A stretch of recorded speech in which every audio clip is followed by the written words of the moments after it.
I am the Tofu Golem. Please enjoy the video. In this video, I will show you how to use the magic loop technique for circular knitting.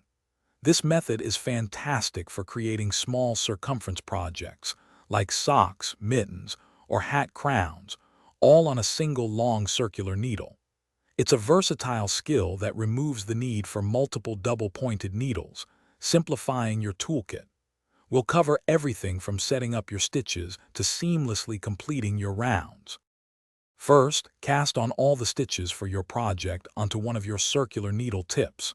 Once cast on, carefully slide approximately half of these stitches onto the flexible cable, leaving the remaining stitches on the other needle tip.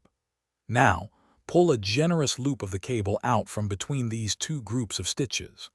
This creates the magic loop that gives the technique its name, preparing your work for the next step.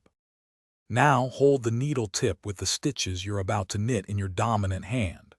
The other needle tip, holding the second half of your stitches, should be pulled completely out, letting those stitches rest on the cable.